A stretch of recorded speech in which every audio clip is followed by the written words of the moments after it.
সব বছর জুলাই হয় ৩১ দিনের। ২০২৪ ছিল ব্যতিক্রম, সেদিন আমাদের জুলাই ছিল ৩৬ দিনের। আবেগের কথা, কিন্তু এই আবেগটা এখনো আমাদেরকে আমাদেরকে আমরা ধরে রেখেছি আবেগটা।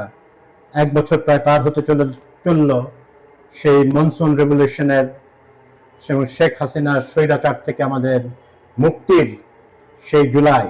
তো আজকে যখন রেকর্ড করছি সেটা ৩০শে জুলাই। গত বছর এই দিন একটি অভূতপূর্ব ঘটনা ঘটেছিল। লাখো লাখো মানুষ তাদের ফেসবুক প্রোফাইল লাল করেছিলেন এই দিনে। এটা আসলে একটা প্রতিক্রিয়া করেছিলেন ওনারা, যে শেখ হাসিনা উনি কি মনে হয়েছিল তার উনি শোক দিবস বলে একটা পালন করে দেন যারা মারা গেছিলেন তাদের প্রতি। মানে আসলে এটা উপহাস ছিল আর কি তার জন্য। আমরা ধরে নিতেই পারি যে এটা এক ধরনের উপহাস ছিল এতগুলো মৃত মানুষের, আহত মানুষের প্রতি তার ঘৃণার একটা, উনি তো ঘৃণা লালন করতেন তাদের প্রতি। শোক দিবস পালনটা উপহাস হিসেবে দেখা হবে। এই উপহাসের পাল্টা জবাব দিল আমাদের ছাত্র জনতা এবং ছাত্রদের নেতৃত্বে। তারা আহ্বান জানালো এবং মানুষ ব্যাপকভাবে সাড়া দিল এবং লাখো লাখো প্রোফাইল লাল হয়ে গেল। কিছু কালো প্রোফাইল ছিল, ওগুলো আর কি আওয়ামী লীগের যারা সুবিধাভোগী, এবং তাদের তো কি 14 দল ছিল, নাম সর্বস্ব কিছু ব্যক্তি সর্বস্ব কিছু 14 দল ছিল আওয়ামী লীগের ছাড়া, মানে লেজুর বৃত্তি ছাড়া তারা কিছুই করেননি। এবং কিছু মিডিয়ার লোক, কিছু ব্যবসায়ী, তারা তাদের তৈল মর্দন শেখ হাসিনাকে করেই চলেছিলেন। মানুষ কিন্তু মরছিল রাস্তায়।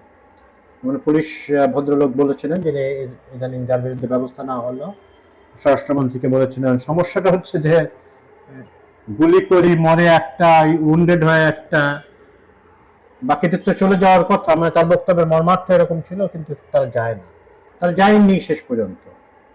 5 তারিখে হাসিনাকে উৎখাত করেই তবে তারা ফিরেছে বাসায়। অভূতপূর্ব ঘটনা। স্বাধীনতার পরে এত বড় ঘটনা, এত বড় গণ অভ্যুত্থান, প্রায় বৈপ্লবিক একটা ব্যাপার, যেটা বৈপ্লব হতে পারত, আমাদের দুঃখজনকভাবে হয়নি। বাট যাক, এখন সেইটা নিয়ে আর পরিতাপের কোনো লাভ নেই। তো হয়েছে, হয়তো এটা ভবিষ্যতে বিপ্লবে পরিণত হতে পারে এই ঘটনা। তো হাসিনা পালিয়ে গেল 5ই আগস্ট। তখনও আমাদের অনেকেরই প্রোফাইল, কেউ আর লাল ছিল, অগস্টের অনেক দিন পর্যন্ত লাল লাল ছিল আমাদের প্রোফাইল পিকচারের জায়গাটা লাল করা ছিল। লাল বিদ্রোহের প্রতীক।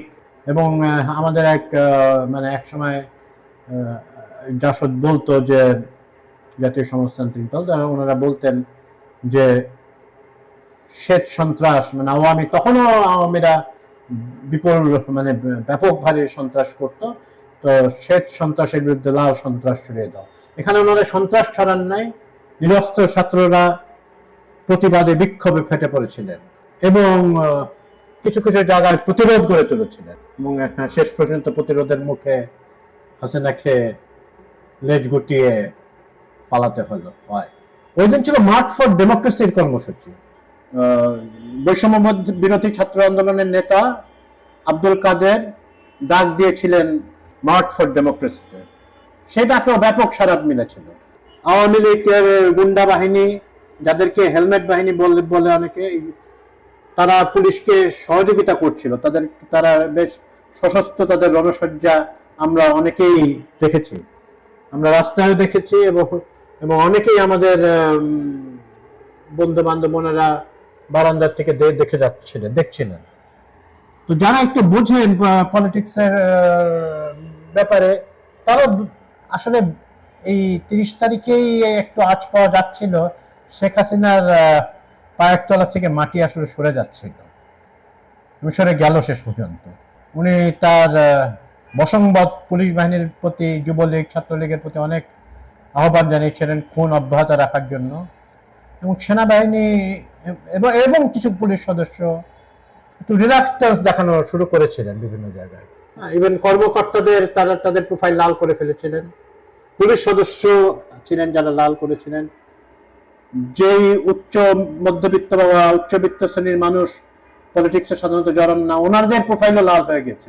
সাংবাদিকরা, আওয়ামীপন্থী সংবাদপত্রে কাজ করার পরে ওনারা প্রোফাইল লাল করে রেখেছেন। এটা একটা ধিক্কার ছিল যারা প্রোফাইল কালো করেছিলেন এবং আওয়ামী লীগের এক হাস্যকর শোক দিবর্য ঘোষণা করেছিলেন তার প্রতি। প্রোফাইল সে স্মরণ করে আজকেও অনেকে প্রোফাইল লাল রেখেছেন বা প্রোফাইলে জুলাই রেখে দিয়েছেন তাদের ফেসবুক প্রোফাইল। একটা অভূতপূর্ব ঘটনা যেমনটি বললাম। তো কিন্তু আওয়ামী লীগের তো শিক্ষা হয় নাই, তাদের নেত্রী পালিয়েছে, তারা এখনো হুমকি ধামকি দিয়ে চলেছে। ওটাকে বেশি গুরুত্ব দেওয়ার কিছু নাই। ওই ফেসবুক প্রোফাইল লাল করাই প্রমাণ করে এবং তাতে ব্যাপক সাড়া প্রমাণ করে। আরেকটি প্রমাণ, আওয়ামী লীগ আর আপা আর ফিরছে না।